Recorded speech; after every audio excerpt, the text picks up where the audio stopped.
Hey, GMC 6000 here, and what I wanted to do in this video is actually answer the question, are diesels dying in America? Now, we all know you can get a diesel in heavy-duty pickups, whether it be the Ford, Chevy, GM twins, or in, let me see, what else? Oh, Dodge, that's right, the Cummins. But really, are diesels dying? We know Nissan offered a diesel one time, and that's since stopped. And we know that Ford offered a diesel in the 1500, and that no longer is available. And we also know that Dodge offered their EcoDiesel, which is no longer available. What I have in front of me, though, is something that might change your mind. The Duramax turbo diesel in the GMC 1500 Sierra Elevation. This particular truck is $64,390, and that includes the almost $2,400 for a diesel. Let's see, $645 for the volcanic red, which I think looks great. We got, you know, some other seats, the bucket seats, those things of that nature. But pretty much it's the Elevation. The biggest is, oh, and the X31 off-road package. So with this particular truck, let's do a walk around, Josiah, of this particular truck. This has the multi-pro tailgates. It goes down like that, and then you can, with the step. Come on, makes it nice and easy to get up inside the truck. Pretty cool. I think some of these you can actually get a speaker in here. I'm not exactly sure. Anyway, Elevation has some HDMI outlets for exhaust. Amen. HDMI ports. Comes with the nice black rims. Comes with, of course, this kind of like, I wouldn't call it, you know, like a flat black, not a glossy black. It comes with the nice blacked out headlights, grille, all that. Some fog lights down here. Let's go ahead and pop the hood. Michael, the cashier counter, your vehicle is ready. So super. So glad for Michael that his vehicle is ready. And there goes the story of the century. The Duramax diesel, the 3-liter inline 6. Right now, power numbers are escaping me. I think this has the important number of 420 pound-feet of torque. Almost as much torque as the 6.2 V8. Actually, I think the 6.2 is a little bit more, but this surpasses the torque of the 5.3 and any other engine that GM has offered outside of the 6.2-liter V8. But yeah, because it's better gas mileage. Come check this out.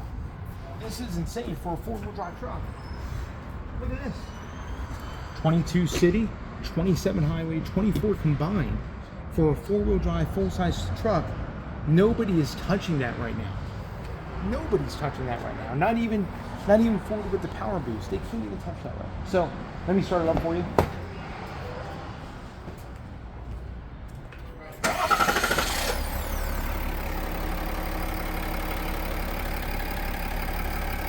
Has a little bit of a diesel clatter to it, but it's pretty quiet. It actually runs pretty smooth. Diesels have always gotten a bad rap for being vibraty, noisy, smelly. Not so much this guy. I've been pretty impressed how smooth. It's very smooth. It runs very well. Let's go ahead and go inside and go over a couple features inside, all right?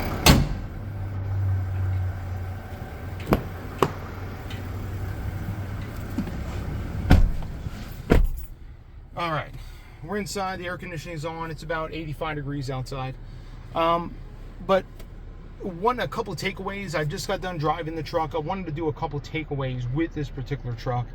Number one, the power that comes on this diesel, it's not nothing that's going to wow you. It's not like a kick in the pants when you get on it. I got it on the highway, and it wasn't like, oh man, this is. It's not like an EcoBoost 3.5 liter, you know, high output or anything like that.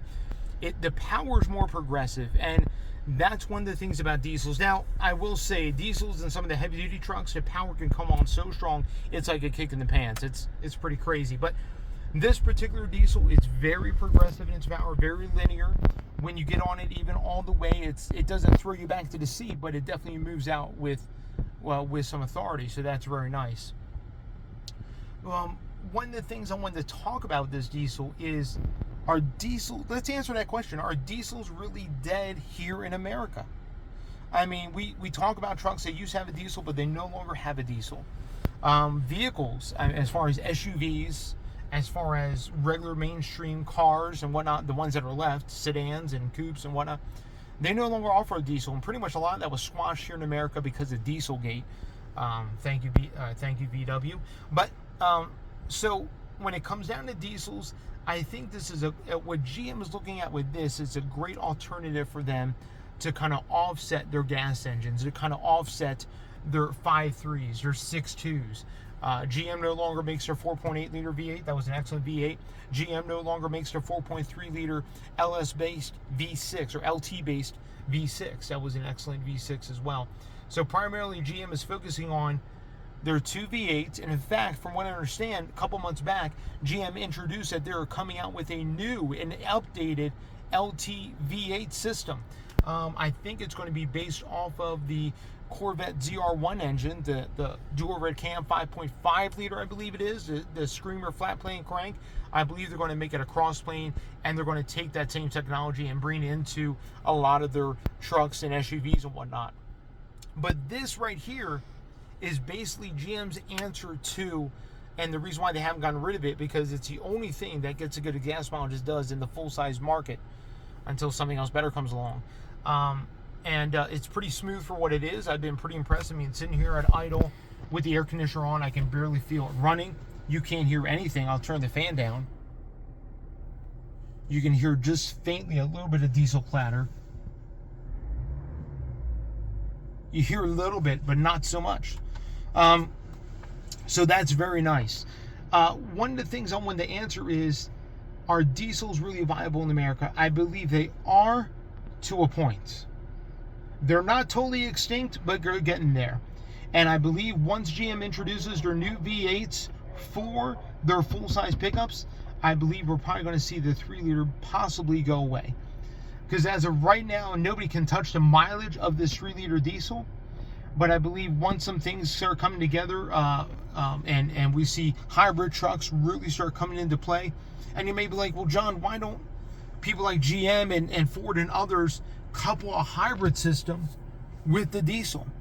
And I think the reason is that diesels inherently do not like to be really start and stopped on a very frequent basis. Diesels love to just sit and idle. They're not very known to be a much of an engine that likes to be started and stopped very regularly. So I know that this, for some reason, GM has equipped this with auto shut off, or not auto shut off, but auto stop off or auto stop on. But I think what GM is trying to do is kind of take this truck to the next level. I think they did with the interior. And I have to admit, I'm pretty impressed with the 3-liter Duramax in this truck. And I think it's worth. So if you're looking for a GM truck, skip the 5.3 altogether. If you want, I would say skip the 6.2. Why would you want that gas guzzling V8? And get the diesel. This is where it's at for the GM trucks. If you want, and I think GM did a good job with this screen here, Android-based screen that can open maps up, and it has this amazing, beautiful map display once you go through all the nannies, whatever. So look at that, done, whatever, learn more at, done. You got to go through all this stuff just to, yeah, I know, offline. Anyway, beautiful map display. It's almost looking at Android Auto. This beautiful gauge cluster that you can go through different screens and whatnot. The interior itself is pretty impressive. I'm not a big fan of black, but this is black with cloth seats. I think GM has something here. I love the way the GMC Sierra looks, and we're going to see where GM goes with this, but this is a nice, good engine option. If you don't want to get a power boost from Ford, or if you don't want to get the Hybrid Max, or the iForce Max from Toyota, or I'm going to tell you right now, Dodge doesn't really have anything. You're either stuck with the Hemi or the Pentastar. That's pretty sad. Once Dodge get rid of the Hemi for the new what's it called, the Hurricane 6. Anyway, I think this is a nice, good truck, and from what I understand from this particular dealer that I'm at here in Spokane, this is a highly sought after truck.